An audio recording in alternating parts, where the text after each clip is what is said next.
Andrew from Sachs. Welcome to video number 2 in our 7-video sequence on teamwork. And this one is all about what is a team from a psychological point of view. When does a group of people stop becoming just a group of people and start becoming a team? That's what we're tackling in this video. Firstly, we need to understand a little bit about the psychological nature of a team.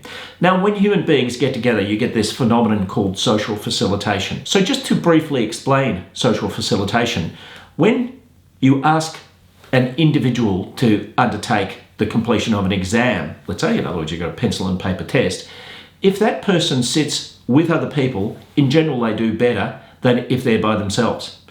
So there's a kind of a basic component to teamwork. The fact that we're together causes us to perform better most of the time.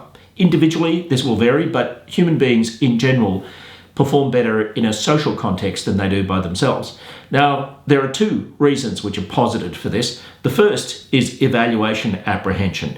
In other words, if we're sitting by ourselves, well, nobody's there to watch us doing what we're doing, and so who cares? But if you're with other people, maybe we try harder because we're worried that, oh, well, people think that we're doing a good job or we're letting the side down or something like that. And another potential reason is increased drive. So Zayonk in 1965 posited that humans, when they get together, for some reason, have more energy, and they certainly try harder. If you add up what each individual can do, and let's say you've got 5 people and they can all contribute 1 unit of outcome in any task, and this applies to intellectual tasks like problem solving, physical tasks. If you add up what they could do individually and say each of them can contribute 1 unit of outcome, so that adds up to 5. If you get them to do it as a team, then quite often as a team, they'll be able to get to a 7 or an 8 or something like that. So the whole is greater than the sum of its parts. Synergy. Human beings have an innate need to belong, and teamwork reinforces belonging. So human beings are social primates, and just like I mentioned in video number 1, chimpanzees look to grooming as one of the most important things that they can do because it signals that there's an acceptance of them in a social group. Humans are very much along the same lines. Us and them. Names, presentation, language. You know, when anybody joins a gang, there may well be a couple of things that are going to happen with them. One is that they will present themselves differently. Secondly, they may use different language. Now, those are all signs of in-group. And one of the things that we know is that this is inclusive and exclusive almost in equal measures.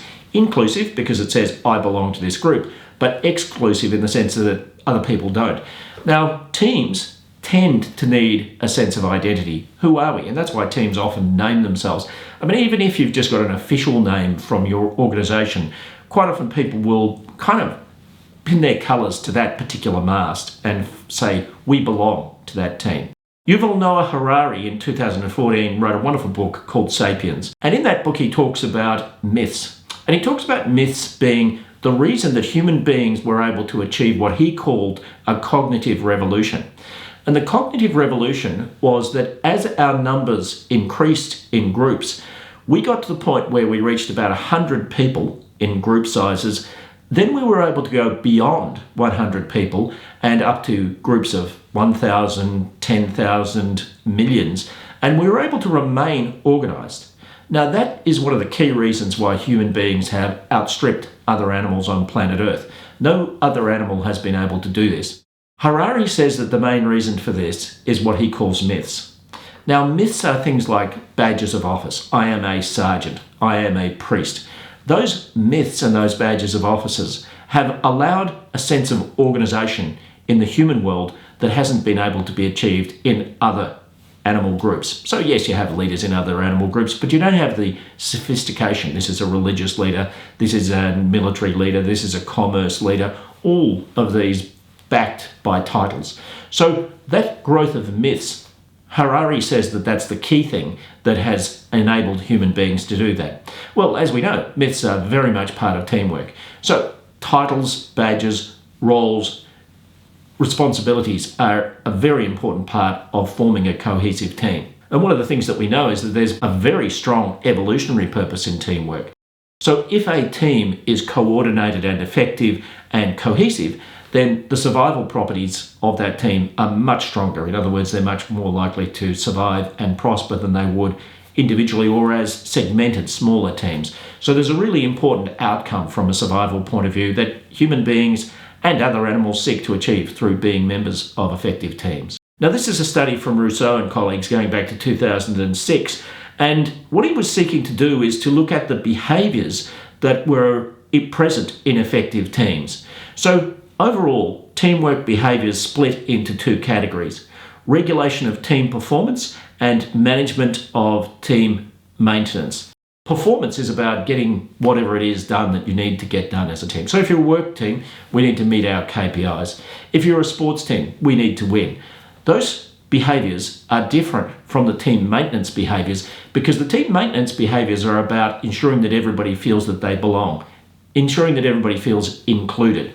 If you look in more detail about the team maintenance behaviours, you'll see that they come down to two: psychological support and integrative conflict management. Psychological support is really just, we like you, we want you to be part of us, we think you're a good person, all of those sorts of belonging type behaviours, and maybe some stuff about how you fit in.